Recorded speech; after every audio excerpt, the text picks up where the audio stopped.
Far beyond the lands of men, hidden away between misty mountains, lay a magical place called Root Valley. Imagine a valley so lush, the grass itself seemed like a carpet of emeralds. At its heart stood colossal trees. Their branches so high they didn't just touch the clouds, they welcomed them, letting them drift through their leaves like old friends passing through. Beneath these gentle giants lived a small tribe of dwarfs, the Root tribe.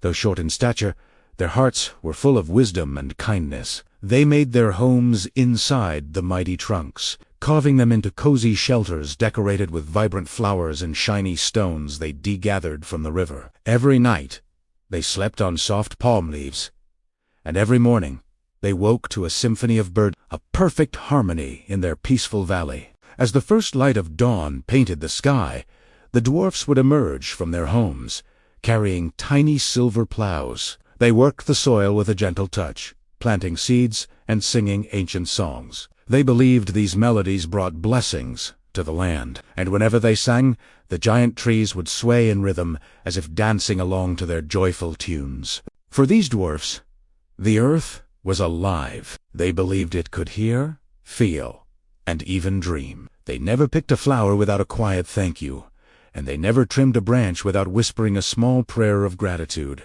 This wasn't just a job for them. It was a sacred partnership with the land they called home. But these were no ordinary trees. Ancient legends whispered that their roots reached deep, deep into the heart of the earth, connecting them to the very spirits of nature. It was from these spirits that the trees drew their magic. At night, they bore glowing fruits that illuminated the valley like 1,000 tiny lanterns. And in times of drought, clear, sweet water would flow from their trunks, a gift from the earth itself. The elder of the tribe, Grandfather Hara, would often gather the young ones and tell them, "The giant trees protect us because we protect the earth. Remember, Tis, if we forget the earth, the trees will forget us too."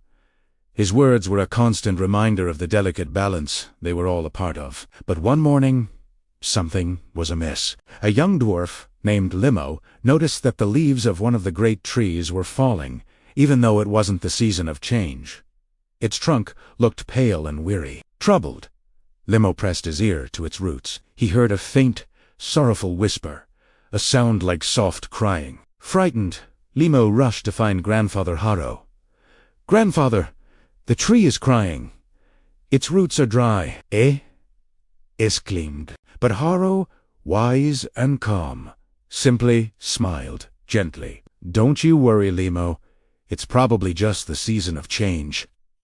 Limo, however, couldn't shake the feeling that something was deeply wrong. Day after day, he watched as more leaves fell, and cracks appeared in the drying roots. Soon, other trees began to show the same signs of sickness. The once vibrant valley was slowly losing its light, its glow dimming with each passing day. The truth was, the dwarfs had become distracted. They had grown busy, almost greedy, collecting the magical glowing fruits to trade in nearby villages. In their hurry, they had forgotten their most important task, to care for the soil. They stopped singing their songs to the earth. They stopped watering the roots. Dust began to settle over the once loved ground, and the small streams that fed the giant trees slowly dried up. One quiet night, while everyone else slept, Limo couldn't bear it any longer. He took a small bucket, slipped away from the village, and walked to the oldest, most tired-looking tree. He began to pour water gently onto its cracked roots, whispering, "Don't cry, dear tree. I'll bring life back to you, even if I have to do it all by myself." He returned every single night. He sang softly to the roots, telling them stories of hope and old songs of gratitude. He poured his heart out along with the water. Then, after many days of his quiet, lonely vigil, something magical happened. The roots began to shimmer with a faint, gentle light, and from a dying branch, a tiny green sprout, full of life, pushed its way into the world. Overjoyed, Limo ran back to the village, his heart pounding with excitement. "It's alive!" he shouted. "The trees can hear us! They've been listening all along." At first, some of the other dwarfs just laughed at him, but when Grandfather Haro saw the new sprout with his own eyes, tears of understanding filled them. "You are right, Limo," he said, his voice heavy with regret. We forgot the earth, and the earth began to forget us.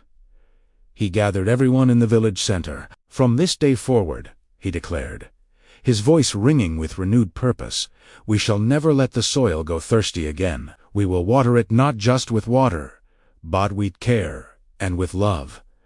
And so began a great mission to heal their valley. Every morning, the dwarfs returned to the roots, this time with full buckets and full hearts. They sang a new song, one that Limo had written. O Earth, our mother, full of grace, we'll give you love in every place. In shade and sun, through calm or storm, your heart and ours will stay warm.